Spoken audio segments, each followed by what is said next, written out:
Today on the Real Freedom Podcast, I had James Heller. James is an exceptional engineer turned real estate investor that operates in the Denver market as well as the whole state of Colorado.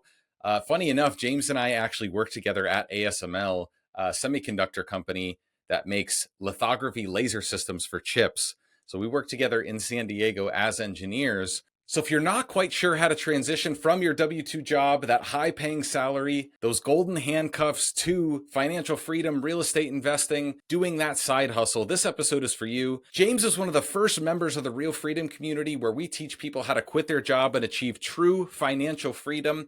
James and I used to work in the office together as engineers, and James saw what I was doing with wholesaling real estate and finding deeply discounted off-market deals, and it gave him the courage to start on his own and go take massive action. So without further ado, Mr. James Heller.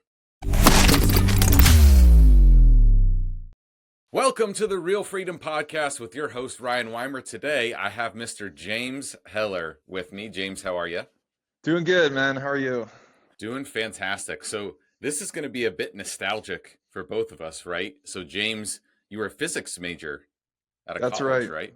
Okay. Yeah, that's right. Physics major, went into engineering. We worked at the same engineering company, and James is a real estate investor, entrepreneur, has a high-powered team, just crushing it in Denver and all of Colorado, James? All of Colorado, yep. We buy all over the place. Wonderful. And why don't you fill in the blanks for me? Where are you guys at now before we go down memory lane and talk about your transition from W-2 to real estate investor? Where are you guys at now? So we run a mostly remote team, but half of it is here in Colorado now. We have a team of 8 people, and we do a lot of wholesaling. We do some flipping here and there, and I also own a portfolio of rentals. So yeah, we scaled up from basically nothing, just doing my own deals, up to the 8 people that we have now. And for the past 6 months, we've been just over $100,000 revenue per month. And so we're shooting to hit a $1.2 million gross revenue goal for this year. Amazing, amazing. So that means basically $100,000 in closings. So wholesales, flips. Do you guys do any novations? We do novations from time to time. We do sub 2 deals. Yeah, we do pretty much everything. Okay.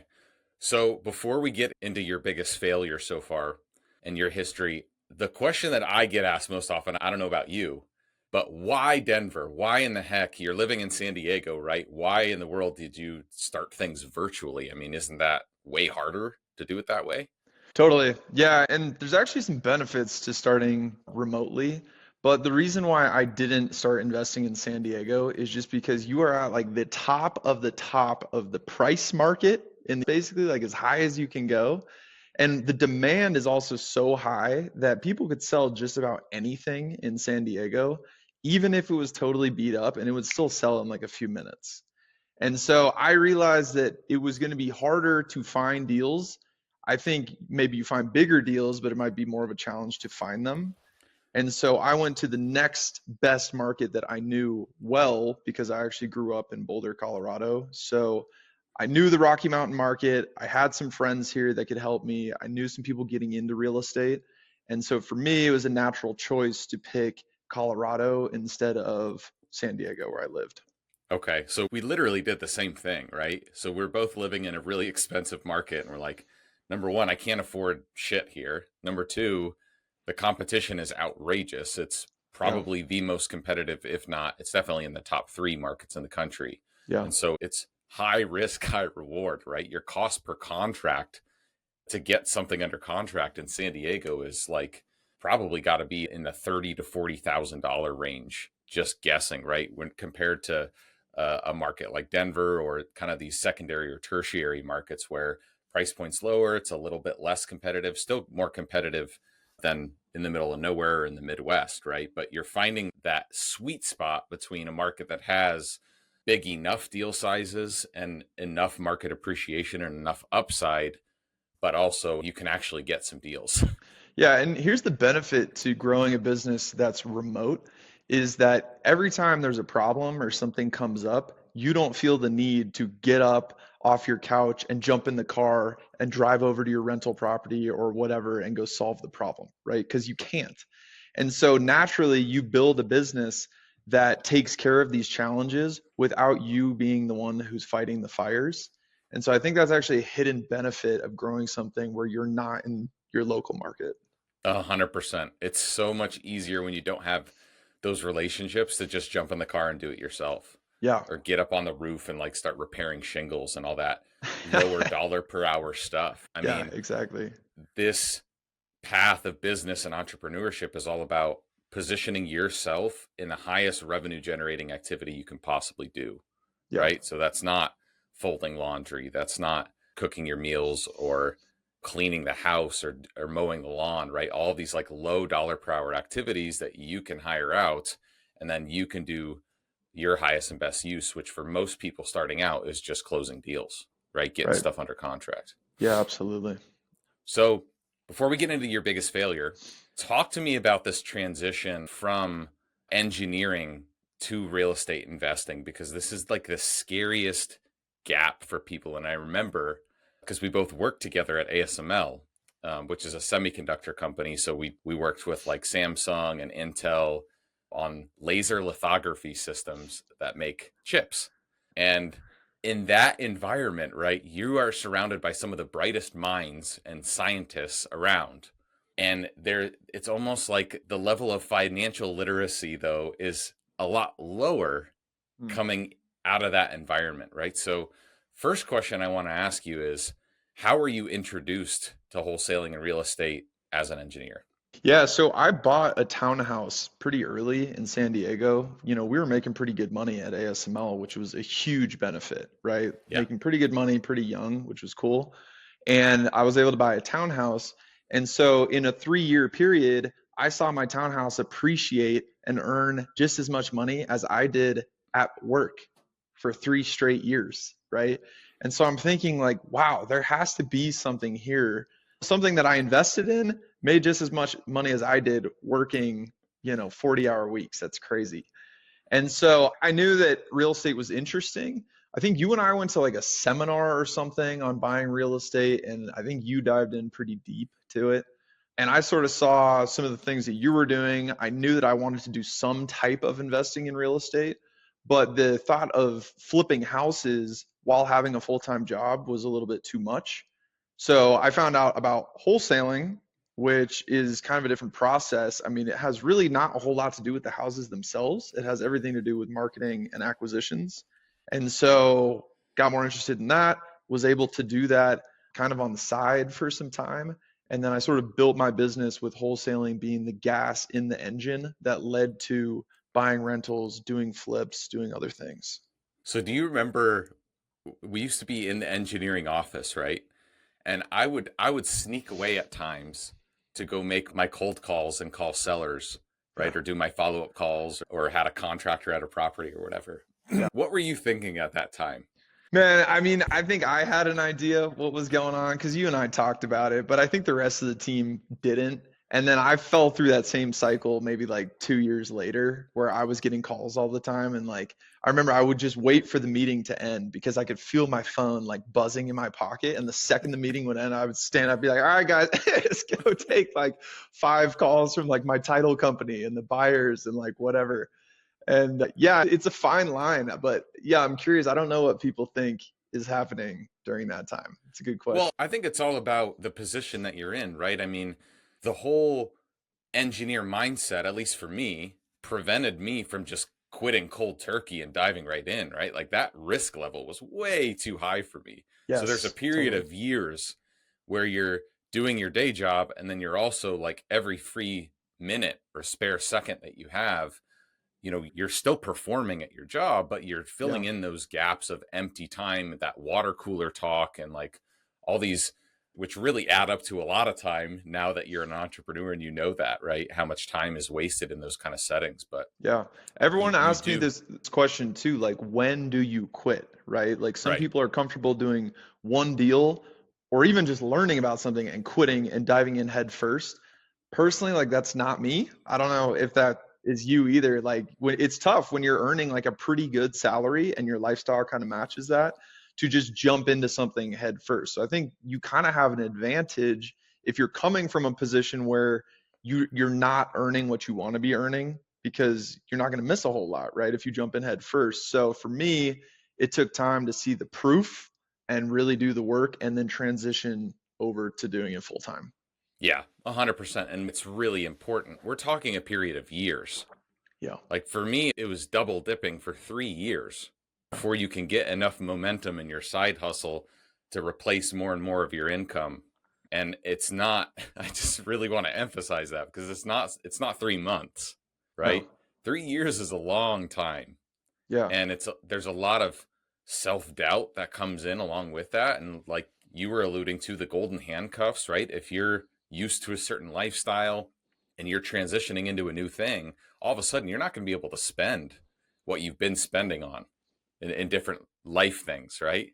You can't be spending, if you're spending paycheck to paycheck, you're not giving yourself any runway to go start something else. Yeah. What do you think are some habits that you were able to do during that transition to kind of ease that risk tolerance and how you thought about it? During the transition, it was tough, but I had two focuses. One was checking the boxes at work, right? Like I didn't want to just let it go. I had a team that reported to me, so I made sure that we got all that stuff done. But I kind of trimmed the fat. Like all the other stuff that I'd be doing to grind and look good to my boss and look like a big player at work and get promotions and get bonuses, like all of that I had to get rid of, which was really hard, right? Because I wanted to be like a solid performer. And so Yeah. you have to decide because you can't pursue both paths at the same time, right? So you check the boxes, you do what you have to do, right? You don't want to be a shit team player. But then on the other side, you have to grind, right? So in between meetings, at lunch, after work, on weekends, I was making phone calls. Like I was literally looking up beat up houses on Google Street View, just driving around in Denver, and I was calling those houses. So, James, what does that look like? A lot of our listeners are maybe just dipping their feet into real estate investing for the first time. And Yeah. so, what are like some tangible examples? Okay, I'm working in my day job and I'm always the person that's making the excuse. There's not enough time. There's not enough time. There's not enough time. Yeah. What are some things that you as a manager, like that wasted space during your day in engineering? What are some Yeah. examples of those that now you used to boost your revenue, Yeah, boost your absolutely. future? I mean, I just asked myself a question on every single task I was doing during the day. If I don't do this, what happens? Yeah. And a lot Yeah. of times the answer is nothing, right? Like you're doing it to look good to your other colleagues who actually don't care whether or not you do it, right? So to me, I was at a position where I was managing a team of like 15 at this point. And so what was important in my role was supporting them, right? So Yes. doing one-on-ones, making sure that they were okay. You know, we were flying people all over the world, right? To Korea, to Taiwan, to Germany, to the Netherlands. And so that's a big deal. Like I want to make sure I was supporting them properly. But there was a lot of stuff I was doing previously, like putting together big presentations and being a part of meetings that I really didn't need to be in just to show face. And like those types of things, I asked myself, what happens if I'm not here right now? And the truth is nothing, right? Yeah. Yeah. And it's that pull of exactly what you said. If I'm in that meeting, then people see me in that meeting, even though you're never getting called on, right? You have no context or value to add in the meeting, but you're Yeah. just there to be seen. But that is a great example of probably don't need to be there, Yeah, right? totally. And if you do need to be there, your superior should be telling you, hey, I need you there, right? Right. Right. So, how did you handle some of those conversations with your bosses? Did they ever catch on that, hey, James was in these meetings before and now he's not? What's going on? Yeah, that's a great question. You know, I was in kind of a leadership position, and I actually had a great boss at the time who trusted me and gave me a lot of independence, right? So as long as the team was good, I was pretty much fine to carry on however I saw fit. At a certain point, I had so much vacation saved up from working at this company for 7 years. I actually told my boss, I'm in full-time real estate mode. Like I'm buying houses every single week. And so I'm going to be here for the next 6 months to hand off to my successor, but I'm going to be here like 1 day a week. And I literally took like 3 or 4 days of vacation every single week for like 6 months. Wow. Wow. Yeah. Yeah. I didn't know you had saved up that much vacation. That's pretty awesome. It was crazy. Yeah, but it worked for them too because like I could Right. still do what I had to do and I could also hand off to the next person along the way. And so, I actually really enjoyed this company. Like they gave me a lot. They set me up for financial success. I learned a lot about leadership. And so I took that and I applied it to being an entrepreneur. And so I didn't want to just, drop the ball like that. I did feel like I should do a proper handoff. And it worked out in a way that, I'm still close with some of the people at work and we still have good relationships. Gotcha. So before I ask you what it was like on your quitting day and what that felt like, Yeah. what was it like the first day or first couple weeks you started taking action? Because I'm sure there's this period before where you're like, that wholesaling thing's not real. That sounds like a scam. You can't go and make more money doing things like this, right? There has to be some part of that that's illegal. There's all these like mental objections that keep us from taking action. I'm curious if you had any of those. Yeah, for sure. I mean, my big question was the one a lot of people have, right? Like, why would somebody ever sell their house at a discount? It doesn't make Yeah. any sense. It's this big asset, and why would you ever take a discount on a house? And what you don't realize in the beginning is you're in your own head. And so, really, what you're saying is, I would never sell my house at a discount because, assumably, you have your shit together, right? Right. Like, you're not in a position where you have to sell, you've made decisions a certain way, whatever. And so, you're trying to put yourself in their head, but the truth is, you're not in the same circumstances. And so, people do sell at a discount for various reasons, right? Maybe they have to, maybe they're in just a tough spot in their life at this exact moment. Maybe they just don't want to go through the rigmarole of selling on the market and dealing with negotiations and fixing things up and blah, blah, blah. And so you can't assume to know what people want. But that is probably the biggest hurdle to get over when you're getting into any kind of real estate investing. Yeah, that is 100% correct. And then a lot of times, even with sellers that we meet with, we'll have to go through a similar talk track about why some people would trade equity for speed, ease, or convenience. And the analogy that always makes sense for people, James, is why does CarMax exist? And I always tell this story because we moved to London a couple of years ago and we had to sell both of our cars because the steering wheel's on the other side. And yeah, that doesn't Ah, that that's doesn't work over here, yeah. right? I didn't even So think we about that. yeah, so we have to sell them. And so I could have posted it on Facebook Marketplace and Craigslist and, passed out flyers to my neighbors or whatever about selling my car. Yeah. I went on Kelly Blue Book and I saw it says, my Xterra is worth 24 grand or whatever. And I could have done all those things and probably gotten close to 24 grand or maximized the dollar amount. But we had just had a child. We had to pack up our entire life. And I was like, screw it. I'm going to CarMax and You're I'm a, selling it for you're a, 21. you're a You know what I distressed mean? seller. Yep. Yeah, exactly. But even though, there's varying levels of distress, right? But like, that's me selling a car At a cheaper than what I discount. could get and Yep. trading a little bit of equity for ease and convenience. And so when I give the car example about CarMax, everyone's like, oh, I get it. But because Yeah. there's so much more emotion tied up in a property and memories and all these things, it's worth a little bit more to people. And Yeah. so that is such a crucial like discovery and mental breakthrough to get past that hurdle of, oh, I'm putting myself in the seller's head. Yeah. And that's a great, like, really digestible example because it's like a smaller amount of money and everybody has a car. But I ask my team this all the time. If you were in this person's shoes, would you sell at a discount? Right? And if the answer is Yeah. no, then I say, guys, this is not a motivated lead. Yeah. Because, one of the big pitfalls is you look at every single person that says that they want to sell, and what's the first thing that a lot of people want to do? They want to comp the property, right? They want to see, is it a deal? And so I can tell you whether or not it's a deal without even comping the property because the numbers don't matter at first, at least. What matters is, does this person have a reason to sell off market at a discount? And so I find, on our team, we ask each other that all the time as sort of a friendly poke to say, like, is this worth spending time on taking 30, 40 minutes comping to figure out whether or not it's a deal? 100%. I love that. We use a similar talk track. We say, is this a need to sell or just a want to sell? Are they in a situation that they're going to have to sell? or else Right. something really bad happens. Yeah, Um, totally. so now, fast forward, James, how did you define your exit criteria for quitting as an engineer? I'm sure you had to, you're an analytical mind because you're of your physics background. So you have to map all this out. So how did you do it?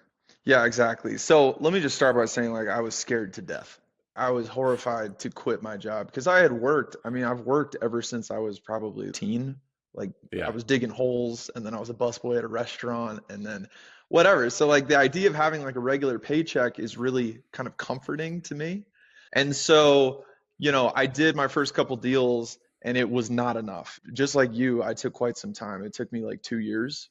And so I set a goal, like a date, and it was November of whatever year it was. And I said, by this point, I want to quit. It was like a year and a half away. So it wasn't like I'm trying to quit tomorrow. It was like I knew I was building up to it. And really, what I was trying to do is replace my income that I was making at ASML at work with real estate revenue. And so that was really my criteria. And so my goal was to quit by that November. And I actually, my final day was October the 13th. It was a Friday, Friday the 13th. So that seemed like kind of a bad omen, but I don't know. And so I actually beat my goal by like a month. And at that point, I felt comfortable taking off because our revenue with the business, with my small team, had actually outpaced what I was making at ASML at that point. So do you feel like looking back, the transition was exactly what you needed, or do you feel like you should have quit sooner? No, I mean, for me, it was perfect. And I've Okay. talked with a lot of younger guys like at my mastermind that are wrestling with this. Like, do I quit now? I've done my first flip. Do I quit? What's the upside on that? And I think a lot of people just look at like, what's the upside? What's the upside? But the truth is, like, there's upside and there's risk, right? And these two things are on a balancing beam. And so you have to decide what your risk tolerance is. Because, like, we have a friend, John, who was a mortgage broker, and he did his first deal and he was like, I'm out. Like, it took him Yeah. like 5 seconds to quit his job after he did his first deal. And it's because he's a different personality type than me. And he knew he would crush it and he was out the door. And that was it. Yeah. Yeah. And I think for myself, I wish I had quit a little bit sooner, Mm. but that's also in hindsight, knowing what you know now. I think if you're quitting cold turkey, you're going to have lower lows because you're going to get punched in the mouth. There's no doubt you're going to have more stress because now you have this financial element where, like, the pressure of I need a deal, I need a deal. That being said, cutting cold turkey and starting earlier is also going to mean that you're more years in the business. So your trajectory is going to be faster. But it is, for most people and most personality types, it is going to be rougher. When you were an engineer and you were kind of doing this on the side and in your free time for a period of a couple of years, did you have opportunities as an engineer to be promoted into another position with more responsibility that you declined because you were like, this is my future now? Yeah, absolutely. And it was kind of this funny effect where the more you kind of pull back at work, the more opportunities come your way. Like, it's the weirdest thing. And people will be like, James, like, we'd like to see a little more of you in this setting. And it would be something I would usually be really excited about. It could lead to a promotion or a job change. And it is the strangest thing when you pull back, you start getting more opportunities kind of handed to you. So yeah, it was really hard to resist some of those things and just accept, like, I'm barely going to get a raise this year. I'm just going to get the standard bonus. I'm not going to be top of the charts guy, whatever. But you knew that you're building something bigger that the people at work didn't really fully understand. Yeah. Were there conversations? I know you and I had talked about this. Were there conversations with any of your peers that were interested in what you were doing? Yeah, there definitely was. And it was not like the people that were the closest to me, which was funny. It was people sort of in like my tertiary circle that it turned out like they were also a little interested in real estate and like they kind of saw through the veil as well. And maybe they had bought a house and maybe they saw these opportunities. And so, yeah, I would definitely talk with certain people at work about it. But yeah, it was definitely not everyone. Okay, so fast forward to quitting day. What was that feeling? So I could sum it up with one really, let's say like a low and one really like a high. So one low is like I love taking vacations. I travel all over the world. I mean, you and me have been all over the world. We've been Yeah. to all these different countries together. And so I love that. And when you're traveling for work or while you're working, let's say you take a vacation, you're getting paid. You're getting paid and you have no cares in the whole world. You're doing your thing and you're making money. And that's pretty cool, right? Like I love that. And so that ends right when your job ends. If you're not earning money actively, you're not making money. And so vacations feel different. Like they just do, right? You're not 100% relaxed. And so that was a big change for me. I was in the south coast of France last year after a wedding, and we were actually having kind of a tough time during the summer. I was spread out across a lot of different projects, and it was a little bit nerve wracking. And so there were times I was like, man, should we order like another bottle of wine? I was like, funds are kind of tight right now. And so you start thinking Yeah. about things that you never used to before. When you don't have responsibilities and you have six figures coming in, like you're doing just fine usually. But that was balanced with the feeling that you're no longer locked in with the same schedule that 99% of the world is locked into, which is getting up at 6 a.m., brushing your teeth, getting dressed, getting on the road, driving through traffic, being at work, blah, blah, blah, blah, blah. All of a sudden, 7 days a week, I set my own schedule. And so I could do whatever I want. I would see people stuck in traffic. I get to go to the gym in the morning and get ready for the day. So that was the balancing act. It's like you don't get 100% of your free time anymore like you did on vacation, but you get 100% control over your life and how you spend your time and your money. Absolutely. Absolutely. How does that affect your relationships, your friend circle, maybe a spouse or partner, girlfriend? What is that transition like for them and dealing with maybe competing interests or competing opinions? Hey, James, you didn't used to be this way. Now all of a sudden you're hesitating on ordering a bottle of wine. Like, what's going on, man? Like, you're different. You've changed, right? Yeah. Yeah, it's true. Everyone's in a different situation, and you kind of see the people that you're tight with just because you're tight, they stick around and you still do things together. So, like, there are people from ASML, we're still tight because we travel together, or because we go to the gym together, or because we just like catching up or whatever. So yeah, but the friend circle does change a little bit.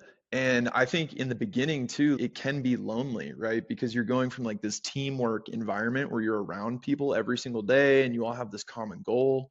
And now all of a sudden, like it's you doing your thing, maybe at your house, working from home, and so that's where building a community becomes really, really important. And so you do things like what you've done. Like you pull together all these entrepreneurs that talk on Zoom, for instance, and offer advice. Or you join a mastermind with people doing the same thing. And so I think you have to get a little more active about developing your own community because it's not just there for you like it is with most W-2 jobs. I 100% agree. And I think you start to find out who your real friends are, the people that support you or that challenge you. One of my famous, or one of my favorite sayings is, people root for you on the way up because you remind them of their dreams. And then Yeah. once you have some level of success, they tear you down because you remind them that they gave up on them. Yeah, And absolutely. that's such a real thing, especially in the corporate world when people are making a lot of money and there's golden handcuffs. There are definitely people that have strong opinions that have no idea what the heck they're talking about. Yeah. So Oh yeah. um, Yeah, I'll tell you absolutely. one thing I don't miss from the engineering world is all the corporate politics and like running around building a report or like a status update for somebody that is completely meaningless, but you're Yeah, doing it and you're spending hours on it because your boss told you to. And it has no like it actually doesn't help anything, has no value whatsoever, but you just have to do it anyways. That is suicide as an entrepreneur. You can't spend time on non-revenue generating activities. totally. Yeah. Yeah, there's kind of this funny like song and dance that goes on at like large corporations because Yeah, I could go into what I think about large corporations, but like the truth is, you come back. So this would always happen to me when I come back from vacation. I come back from 2 weeks vacation, and then I'd be sitting in a meeting, and it almost felt like fake a little bit. I was like, Yeah. you guys don't actually care about this. And so everyone's kind of acting a little bit, but you see it after you've been outside of it for a little bit, and then you're looking in, and you almost feel like you're looking into this game. And we all know this doesn't matter. And so why are we talking about it? But I think too, for people that are in a W-2 job, having tenure in a role and then being a high performer first is what grants you that freedom and the context to be able to notice what meetings do matter, what emails do matter, which Yeah, ones don't. And so then you can really optimize your day to fill in those gaps with working on your side hustle, because totally. it's like your first year of college when you have no idea what the heck's about to happen and your GPA is way lower than you thought it would be, and it's a really hard transition. And then sophomore, junior, senior year, it just gets easier because you Totally. know what to expect. It's the same exact thing. So, but it starts with earning that level of freedom by being a high performer. So I'm definitely not saying like don't work hard at your W-2 job, because that is actually what sets you up to be able to Yeah. have the time, the autonomy, the paycheck coming in, the trust from others that, hey, your skill level is higher now that you've been here long enough. You don't need to work as hard, right? Right. You And can you, get the stuff done. yeah, you've built a reputation for yourself and you're experienced in what matters and what doesn't. And what I see a lot of people and a lot of my friends too, what happened, especially during COVID, is people were asking themselves, they're like, okay, I feel stagnant where I am now. And so I'm going to do one of two things. I'm either going to go off on my own and be an entrepreneur or start something for myself, or I'm going to pivot and get a new job. And so a lot of people just weren't sure, or they wanted to do both at the same time, but you can't do both at the same time. And so, great. If you wanted to get a different job, explore a new career opportunity, great. You can do that. But yeah, if you want to explore the entrepreneurship, you should actually leverage this stagnation that you have at your current role. You're like, I know what I'm doing here. It doesn't stress me out anymore. I can do it with less hours than it took me in the beginning and leverage that to launch the thing that you're really passionate about. 100%. That was the catalyst for me, COVID, spending all this time at home and in California being locked down quite often. All of a sudden, I have way more time. And instead of Yeah. getting bored and just binging Netflix, like, oh my gosh, I have freedom now. I don't have to be in an office. I can actually use that time for whatever I want. It was the greatest thing when I had that discovery. I was like, this is a gift. This is Yeah. a gift. I think COVID was like a secret launch pad that we'll look back on as like changing the work environment forever. And like there was a window where I think people had a tremendous opportunity to pivot if they wanted to. And not to say that that window is closing, but things are different. You see companies returning to office, and like the truth is, it is harder to do something on the side if you're in the office all the time. And so, not to say that it's impossible, but I do think we really had this incredible opportunity for like 2 or 3 years for entrepreneurs to follow their passion. Yeah, absolutely agree. So, talk to me, James, about what's been your biggest failure, your most beautiful failure so far. My most beautiful failure. Yeah, man. So there's something about like chasing rabbits. You chase two rabbits, you catch none. And so last year, we do a lot of wholesaling, and I also had an interest in doing fix and flips, right? So I've done a number of flips, and I bought kind of an expensive one at the end of 23 because we actually had a surplus of cash, which is another pitfall, right? Surplus of cash, you make different decisions. And so I bought a flip that seemed like a no-brainer, had a lot of margin. You know, we were going to make 150 grand and it was going to be really easy and it was going to sell super fast.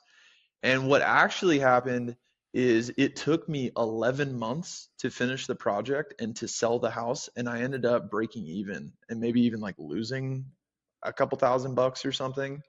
And so the problem is you've put in 11 months worth of time. And I can tell you this is probably the most stressful project I've ever done. Right. And so while we're cashing in wholesale deals for $20,000, $25,000, $30,000, I'm working on this 11-month monstrosity that just won't get done. And then I ended up selling it. And I think one of the things that people really don't take into account when they look at a project is the mental stress that it will have on them. They don't budget for that, right? They budget for time, money, comps, like whatever.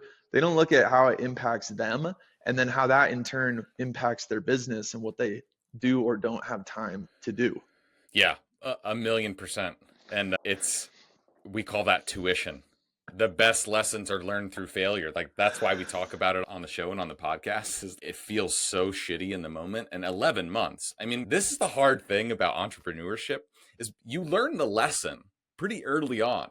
And Yeah. then you have to like endure it for months or even years later until you're out of it, right? Yes. Yeah, Like you're totally. like, I'm tapping out. Like I've learned the freaking lesson already. Let it be over, right? Yeah, Let it's me move crazy. on. And it doesn't work like that, especially when you're talking about properties, which have a longer sales cycle and a lot of moving pieces and parts. At Offer Now Idaho, we're looking to hire A players to run our organization and help us grow our business. What's your favorite part about working at Offer Now Idaho?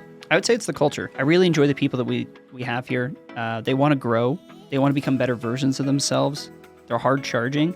We're all pushing each other to be better. We're not two different teams competing on the same battlefield. We're one team practicing because we have a goal of helping 1 million people over the next 10 years. That's a big number. We can have an impact on people's lives while we're on that journey. And the work that you might do year one or in month one is going to have a positive impact on that family for the next decade. And that's huge. The growth potential that we have. I mean, we could easily 2 or 3x here in the next few years with what we've built, the type of people that we've attracted, and the type of people that we're going to attract. This thing is headed for the moon, and we have so many vacancies, and we need your help to fill them. Right now, we have a $3,000 referral program. If you know somebody that's looking for a new role, we will pay you $3,000 once that person is hired by us and they hit their 90-day mark. So if you know of anybody that's looking for a new job or looking to change their life, shoot me a DM at RealRyanWeimer on Instagram. Let's get it. A big lesson learned for me too on some flips is everything is perfect except this one little thing. And you're like, it's just one little thing. It's not a big deal, right? Like, and that little thing could be like, it's on a busier road, but it's a really nice house, right? Who cares? In our case, there was a joist, floor joist that had slipped by like 2 inches. And so the floors actually were like tilted just a little bit, but it was noticeable. And so what was happening, I found out about it after we had finished the project. And I was like, oh my God, like I'm going to have to spend $7,000 to fix this. And then it could crack the drywall. And I don't want to fix the drywall and paint it and blah. And I was like, people will be fine, right? The house is 99% great. That's the only little issue. Well, it turned out every single person that came through the house was like, this house has structural issues. The floors are tilted. It's falling down, blah, blah, blah. We didn't even get to an inspection because people would just walk in and just assume it had structural problems. Yeah. And so what happened, I had it listed for like 3 or 4 months and I was about to take like a $40,000 or $50,000 loss. And I was like, whatever, like just please just get this off my plate. And so we went under contract. They walked through the house again and they said, oh, no, structural problems. And I was like, oh my God. And so I paid the $7,000, just did it, fixed that, didn't crack any drywall. Like I was kind of lucky and it straightened things out. But then I had this great report that said, there's no structural issues. We fixed this small thing, whatever. And so we relisted the house. And that first weekend, I had 3 competing offers and it went for $40,000 over ask. Wow. And so I went from almost losing like 45 or 50 grand to basically we broke even with like that one little fix. It was insane. Yeah. That is the flipping game, is like people can pick out the tiniest little details that they don't like. And it's enough, especially in a higher inventory environment like we've had, slightly higher with higher interest rates, but there's less buyers. And so they can choose to be pickier. Totally. What are some other lessons that you've learned from that flip that you've pulled into other flips or your business right now? Yeah, that's a great question. There's a few things. Like the market in Colorado totally changed during that time. So we went from really small inventory and prices just skyrocketing to, in the summer of last year, inventory just exploded in kind of like this unexplained way. And so all of a sudden inventory was the highest it had been in like a decade. And like you said, when there's higher inventory, people have more choices and they get really choosy. And so if everything isn't 100% perfect, your place may not sell. So that was something that I definitely learned. So yeah, market cycles can be a huge impact on your flips, especially if they're going to take 6 months or more. If you're doing quick and easy projects like condos or townhouses or whatever, it may not be the case, right? Because we flipped a condo in 2 weeks and we made 40,000 bucks. That's amazing. Same market that I bought in, same market that I'm selling in. So that was a big one. Another one for me, I do these flips 100% remotely. So I'm doing it from San Diego. And in this case, I had never actually seen this house. And that's the case for a number of flips I do. But I found out little things that you can't find out from the photos on some flips. Like one, I found out once I actually visited the house that the bedrooms were like tiny. The master bedroom, if you put a queen bed in it, it'd be touching all 4 walls. What? And I swear to God. And so I get there and I was like, I immediately understand why this isn't selling. It took me 2 seconds of setting foot in there. And so it's tough to do remotely. I don't know how successful you've been like with flipping remotely. Like obviously you're in even a different country doing this. And so maybe you've been more successful, but it's kind of a dice roll for me doing flips from a different state. Yeah, you have to have a strong team to be able to do it. And even then, it's very easy to get over your skis because you have success with 3 or 4 or 5, and then you take on that project that's a little bit bigger of a scope of work than you have the capacity for, or your team has the capacity for, or you're playing loose and fast, right? Because you got 10 other deals under contract. And so you're like, oh, that one looks good. And so you don't spend as much time in the underwriting process. Yes. There are a lot of factors that go into it, but for sure, if you're virtual, there's just a lot more risk of things that can go wrong unless you have somebody you trust that's going to the properties, which we use a realtor to do that. That's a great idea. Yeah. Having a realtor that you really trust is great. The other thing that I've found like with contractors is you can get stuck in this middle ground where let's say you only do like 5 to 7 flips a year.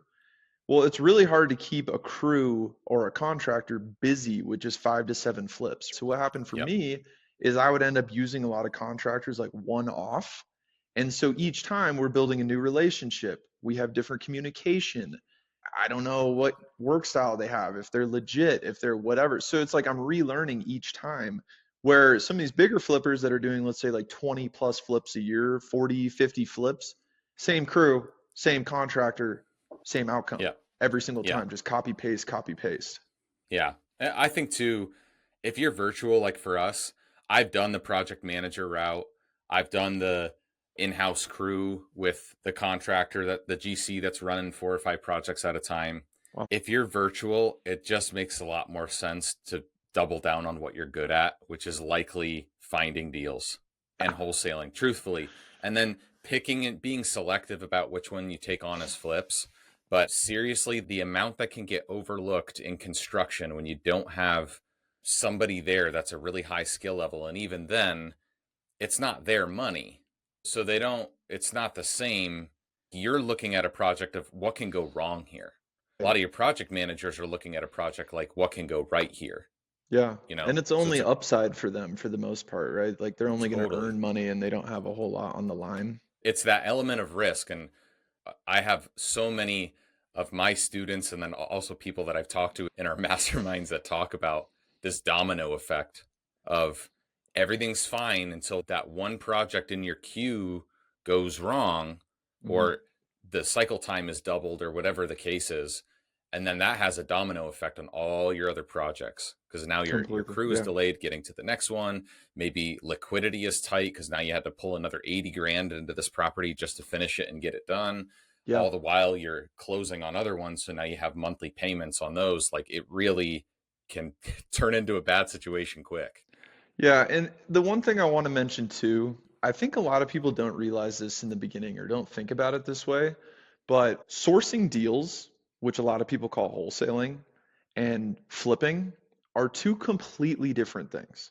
They honestly have nothing to do with each other. And so they look the same because they both have to do with real estate, right? And you can generate money, but there's almost no overlap of skills there. with those two things, right? So being good at sourcing deals, whatever, does not make you a good flipper. And so I find that people are most successful if they focus on one or the other. Like the best flippers that I know have a dialed in construction process, dialed in team. They know what they're doing. And maybe they buy a lot of deals from wholesalers, they have agent relationships, whatever. The best wholesalers I know have dialed in marketing programs, dialed in sales programs. And so really those two things are truly completely different. Yeah. And the elite companies are able to do both. But the problem is if you try to build both at the same time, you try to build two bridges at once, you're not going to be successful at either. You Yeah, really need to spend. I have been guilty of that where I've ventured off into either other avenues or into development was a big one or into these other like things you can do in real estate because that's the best part about real estate, right? Is you can make money doing a bunch of different things. And it's also the worst part about real estate is you can get shiny object syndrome really easily. I've had to go back into the wholesaling, the deal finding side of the business like 3 different times now. And finally, on the third time, I was like, okay, this is nowhere near fully automated to the level that I want it to be. I need to right. go 100% back into this. And I need to spend at least a few more years doing this before it's Yeah. anywhere close to me worrying about adding a construction team or a development team or all these bright and shiny, sexy things that we as entrepreneurs want to do. Well, talk to me. Actually, I want to hear about you are living in one of your biggest flip projects, right? This is it, man. Yeah, this is the biggest flip I've ever done. So let's transition into you moving from San Diego to Denver and living in one of your flips that you did. How did that all come about? Yeah, so kind of by chance, we were actually here visiting Denver looking at houses in Golden. And while we were here, an agent that I work with brought me this house. And she said, James, my seller is really emotional about this house. His wife passed away here 10 years ago, and he's kept it vacant ever since. Wow. Didn't touch anything in the house. Everything was exactly as it was the day that she had passed away. And so it was really important to him that people weren't in here. He felt really uncomfortable having a lot of people in. And so he just said, you know what? If I can get this number, I'll sell the house just right now. And so I came and looked, and great neighborhood, really great bones on this house. Everything was original, wallpaper everywhere, carpet in the kitchen, carpet in the bathrooms. Wow. Like it was wild. So, but the price was good. I met the guy. I had actually met him a few times. And at that point, I wasn't sure. Like I just looked at it as a flip. But I brought my fiance McKenna here, and we were like, oh my goodness, like this is actually a really nice neighborhood. And so I didn't know because at the time I didn't think that I could afford to live here. And so I just treated it as a flip. But as we got closer and closer, things kind of started lining up. And we were like, man, that would be really cool if we could live here. It's a great house, great opportunity. But then what I was telling you about, like when we were in the south of France and I had this other big flip going on, I was spending, $10,000 a month or more just on the mortgages on these houses. And we didn't have a lot of deals coming in the summertime. And so I literally got to a point, I remember I was in south coast of France in the ocean, and I was like, we can't afford this house. And I actually decided right then and there that we couldn't afford it and I was going to sell it. And it was like kind of a sad moment because we had fallen in love with it. And so luckily in September, things picked up. Our Google ads that we had been running for 8 months finally started kicking in, and we closed 10 deals in 1 month. So it was the biggest month we had ever had. And then it followed September, October, November, December. Just we had the biggest Q4 of anything I'd ever seen. Like we did more business in Q4 than we did the whole rest of the year. And Wow. so That's unusual. That is it was very rare it because the was crazy. seasonality. Yeah, Yeah. and we just kept our heads down and just kept running the process even though things weren't working in the summertime. And so it all came together, and we were like, "Oh my God, like we might actually be able to afford this house." And it took longer than we had expected to renovate it because we had like asbestos issues, we had this, that, all this crazy stuff. And so by the time we finished it, we had decided like, yeah, we are actually going to move in here. And this was just 3 weeks ago. And we literally packed up all of our stuff into one of those little cubes you see. and we drove across the country from San Diego, and then we arrived here, and that's it, man. Nice. That's the power of what you're doing, is like you could basically find an opportunity on your own and then go get it and have it. Yeah. I think like that epitomizes what's so cool about entrepreneurship and bringing this full circle to like when you're an engineer, you can't just go get something. Like you No. make what you make, and then every year you'll get your raise, and like maybe you'll be considered for a promotion every 5 years. Like as an entrepreneur, you can go do that as many times as you want. Yeah, Like, exactly. there's no ceiling on it. And like, to be honest, if I had to buy this house retail, I couldn't afford this house, right? Right. So like I always call deal sourcing being at the mouth of the river, because you get to see all the deals coming across and decide what you want to do with it. Do you want to wholesale it? Do you want to flip it? Do you want to live in it? And you're talking about pretty much like the most expensive asset that people own right now. And so a lot of people our age, right, in their 30s or whatever, they're looking at like, how can I afford a house? Like, this is really interesting to most people. And by building up a deal sourcing machine, all of a sudden you're at the mouth of the river and you're controlling like a very desirable asset that almost everybody's looking for. You're like the Costco of real estate. You're direct to the manufacturers. That's why your prices are so low. That is exactly why when people come to me, and of course we're biased because this is what we do in finding deals, but they're like, what part of real estate should I focus on? You can't have anything without the deal. Like Yeah. you have to find a deal. It is, yes, if you have no sales skills, like both of us, because we were engineers, it's a hard transition to like working on that and building up those skills. Yeah. But man, once you have a machine and a conveyor belt of deals, you can do the flips, you can do the rentals, you can do the Airbnbs, you can do anything you want, right? Right. But it all starts with that. Yeah, absolutely. What do you think, James? I know you mentioned the Google AdWords and PPC and that picking up steam for you in Q4. What's your other favorite way of finding deals? We have two favorite ways, right? So what we started on was outbound marketing, which was calling people, and then eventually we started texting as well. And then eventually we moved to inbound marketing, which is where people call you. They find you somehow. Typically that's like Google ads, Facebook ads. We have like a SEO, search engine optimized website, and then people find you.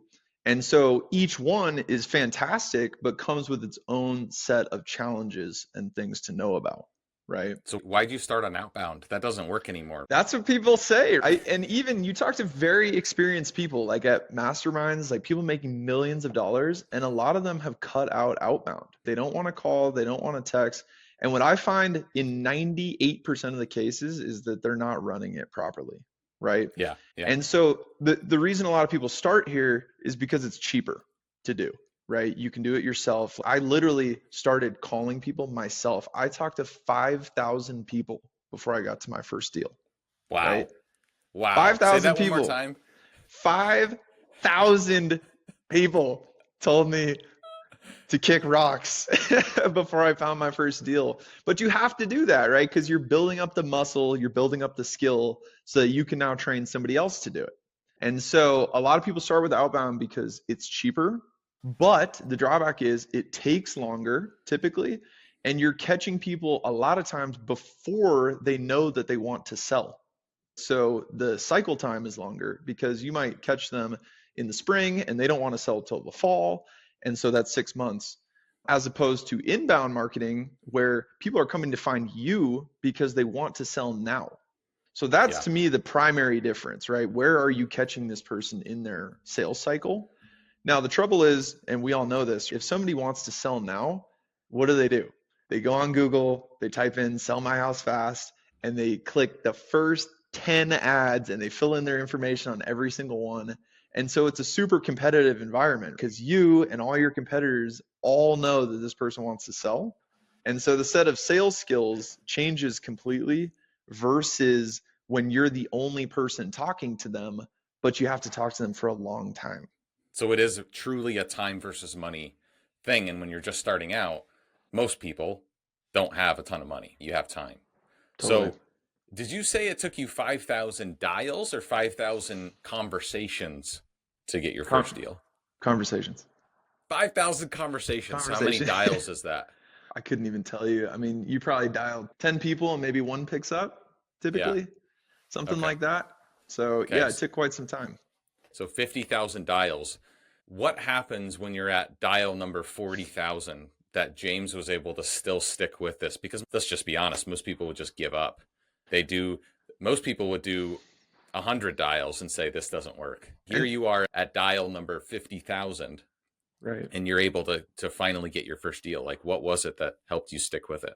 Yeah, I mean, the problem is that most people expect linear growth, right? So they expect it to look like this, if that makes sense, right? Like they do a little bit of work and they grow a little bit and they do a little work and they grow a little bit. And that's how a job pays you. You do a day of work, you get paid for a day of work.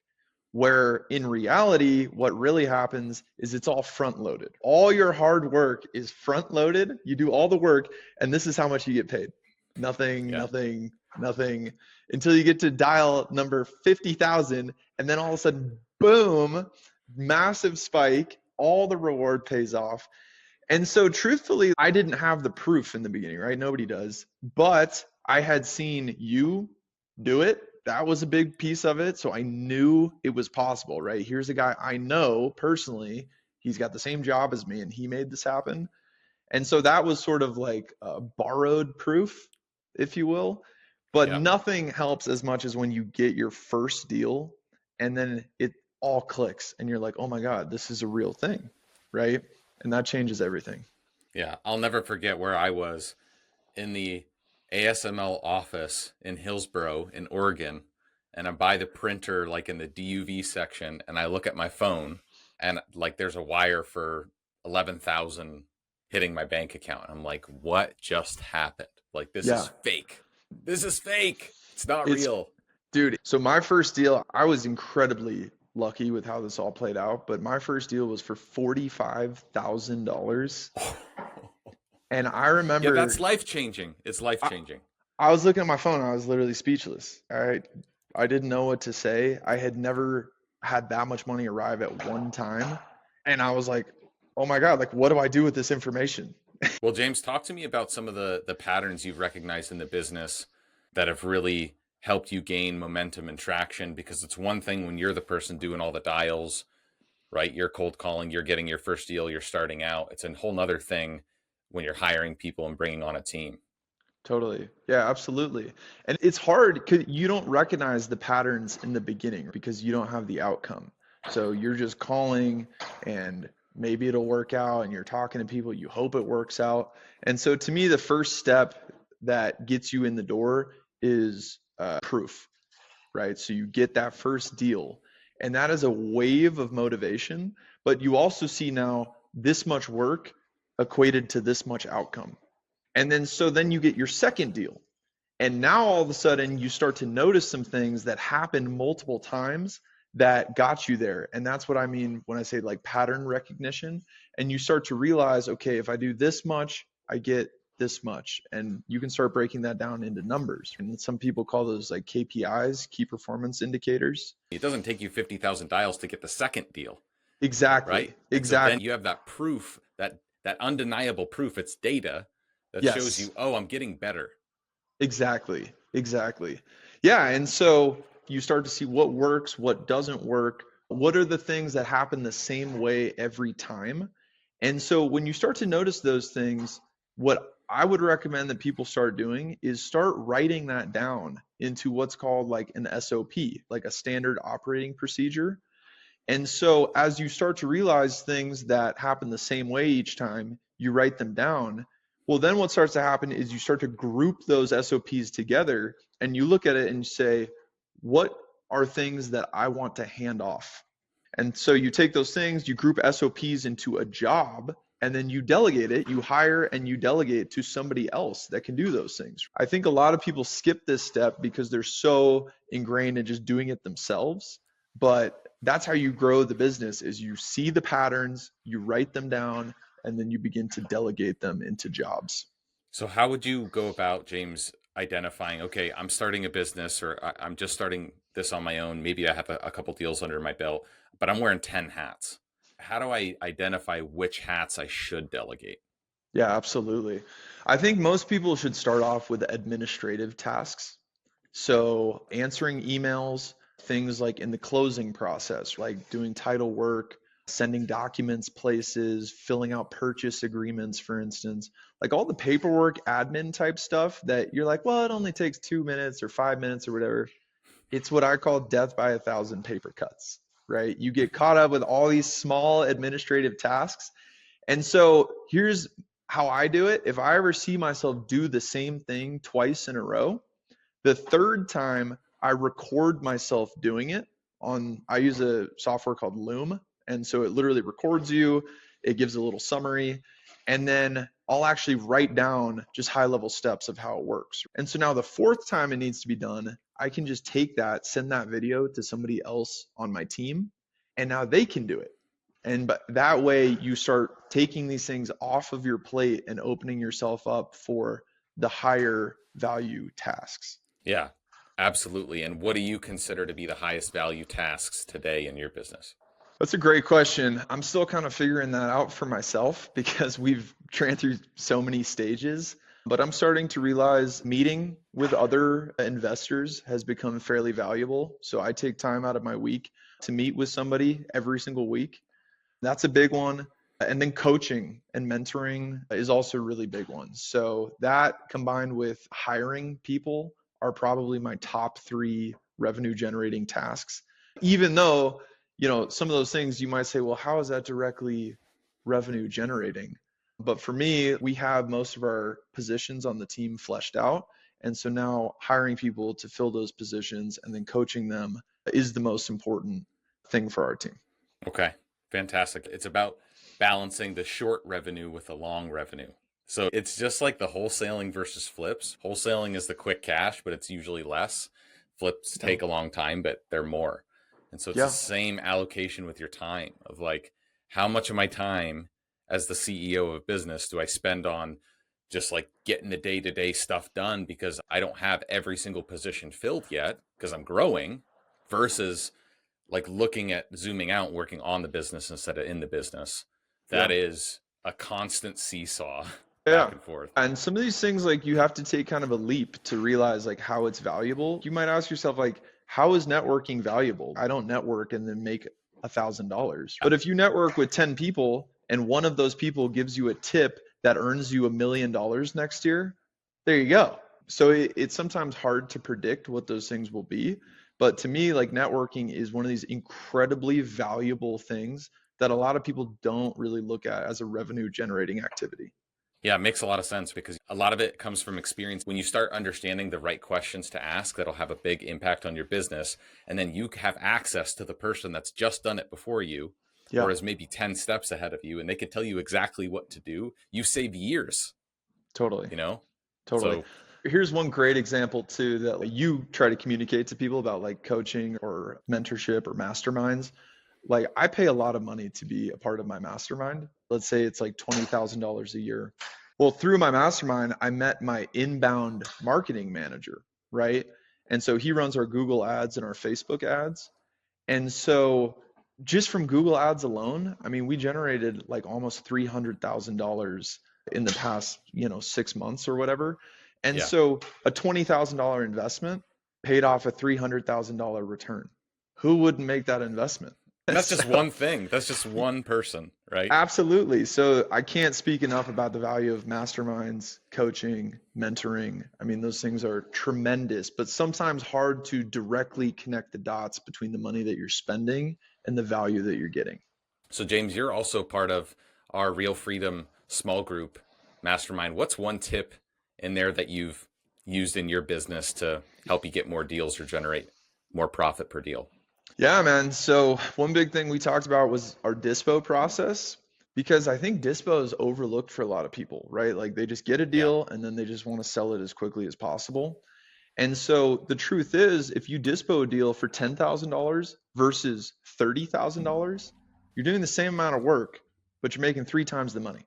So you could actually do a third of the deals and still make the same money. Okay.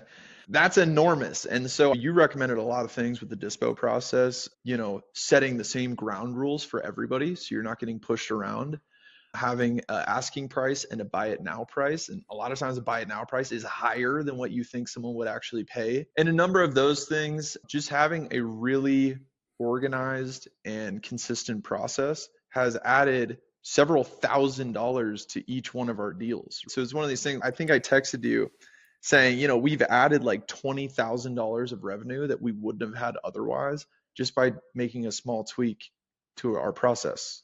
That's incredible. And that's not just 20,000 now. That's for the next years and years and years, you'll get to benefit from making these small tweaks in dispo. Yeah. For those people that are maybe earlier in their dispo process and they're not maximizing profit per deal, you mentioned like setting the same ground rules for every buyer.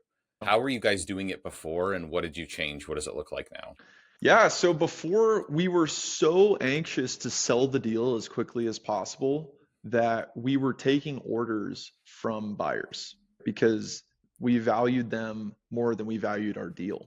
And so Yeah. the truth is, you're selling the most desirable asset that everybody's looking for, right? All flippers are looking for their next project.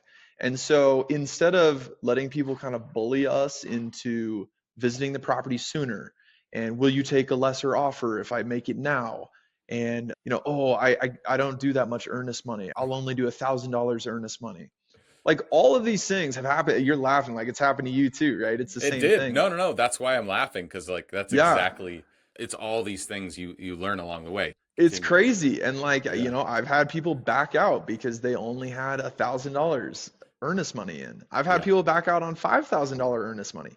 So we Yeah. asked for $10,000 from everybody now, unless it's like a super, super cheap house.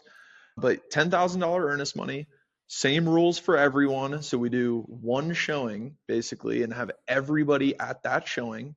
We don't do early sneak previews for special investors. We get everyone in at the same time. If you want to make a bid, you're welcome to make a bid. We'll consider all of them at the end of the week. But if somebody pays the buy it now price, then it's theirs, whether they've seen the property or not. And so holding everyone to the same rules really puts you in the driver's seat, and you're no longer getting bullied by the buyers and ultimately giving up revenue that you worked really hard to get that deal. It takes a lot of work. And so you owe it to yourself and to your team to maximize the revenue per deal. Absolutely love it. I heard from somebody recently, a member of the Real Freedom Group, and he said he was having success with the buy now price and the asking price. And then he said he went to some other mastermind where one of the big gurus was there and said, don't do that. You're missing out on money. And so he stopped doing it. Now on the surface, you could look at that and you could say, okay, yeah, it must not work for him. He's a special snowflake, but it has everything to do about where you're pricing that property. Like, where are you pricing the buy now price and the asking price? Because your asking price should be the normal price that you think the property would sell for, right? That leaves enough room for your buyer and for their margins to be able to make. And then the delta, the buy now price should be a price that you think makes absolutely no financial sense whatsoever. And so I'll just give you another tip here for the listeners too. If I have a property in a really desirable area, like in Boise, and I know that it's going to have a lot of interest, the delta between the asking price and the buy now price will be bigger. So like if I send it out at $450 for the asking price, I might make the buy now price like $480 or $490 because I know that people are going to bid up the asking price. And if I did the buy now price at $460 and I only had a $10K difference between the two, I might be leaving myself money on the table because it's so desirable versus an area that is not as desirable, or maybe a more rural property. I might only have a 10 or 20K difference between that buy now price. Yeah, absolutely. Before I was doing the buy now price strategy. You don't realize how many investors just don't even look at the property or don't even want to make an offer because they don't want to deal with multiple offer situations. It just annoys them, and it's an ego thing. Instead of fighting that, just give your buyers with a ton of ego the option to win it instantly. Just play into it. They don't have to deal with it. If they want it, they can have it. Yeah. So this is that happy medium to find both. And right now for us, 1 out of every 4 or 5 is going at the buy now price, which is crazy Yeah. because those numbers don't make sense. Yeah, it's wild. And you'll surprise yourself what people are willing to pay because they love the neighborhood or because they just did a project down the street or Yep. whatever. And so it's the same thing. Like, you don't put yourself in the heads of sellers. Don't put yourself in the head of your buyers, because they might be able to do the project at half the price of what you think it would cost. Or like I said, they just love the area or whatever. So I think we're around that same number, like 1 in 5 probably go for the buy it now price. Love it. Well, James, what's one thing you know now that you would tell yourself as an engineer? Yeah, that's an interesting one. I mean, one thing I would tell myself is just, all the skills that you learn at work can be applicable to being an entrepreneur too. So I was an individual contributor, like I was an engineer working on laser systems in a clean room. And so I learned how to contribute and work with a team. And then I was a project manager. And so I knew how to look at data and I knew how to draw conclusions. And then eventually I was a manager. I had a team of 15 engineers. And so I kind of knew how to support them and how to do one-on-ones and also how to hire. And so little did I know, like, all of those skills were going to come in super, super handy when growing a business. And I think people, they probably underestimate what they can do for themselves because they're used to somebody telling them what to do. You do this, and then you go do it, and then you come back, you say, did I do a good job? And they're like, yeah, you did a good job. And so you have to get over that piece, but do it for yourself and have confidence in yourself and the direction that you're taking your life and your career. Wonderful advice. Absolutely. What's something you want to leave the listeners with, James? Okay, I'm gonna list 4 pitfalls that I wrote down. These are things to avoid in the beginning, but also as you scale. So we'll start on acquisitions. Spending too much time comping deals. Massive pitfall. Don't comp every deal, and ask yourself, if I was this person, would I sell my property off market at a discount? If the answer is yes, and they have an appointment and you're ready to go, then you comp the deal. Don't do it up front. Everybody falls into this trap, right? So that's pitfall number 1. All right. Pitfall number 2, selling to the same buyers because it's easy and comfortable. The same buyers pay the least money. And the guy doing 50 flips a year pays the least money, but he's easiest to work with typically. So keep that in mind, right? Because people doing less volume typically will pay more. Always be adding to your buyers list, always be reaching out to new people. We sell a lot of our deals to different people. We actually have very few repeat customers. And so just keep that in mind to maximize your revenue per deal. Bam. Here's number 3. Don't put your team on autopilot, especially if you have VAs. If you have virtual assistants on your team, treat them just like you treat everybody else, right? We have team members in Egypt, Pakistan, Bangladesh, and the Philippines. I treat them just like everybody else on our team, and I don't put them on autopilot. I check in with them. I have one-on-ones just like everyone else. And so you'll see when you put things on autopilot, you will be amazed in a negative way by the results that you're getting if you're not checking in, tuning things, all of that stuff. So don't put the team on autopilot. Which is why outbound doesn't work for most people. Totally. Summarizes it. Yeah. Yeah. They want to just, and it's a real person on the other end, who's making these calls for you. So you got to treat them just like you treat anybody else. They need coaching, they need care.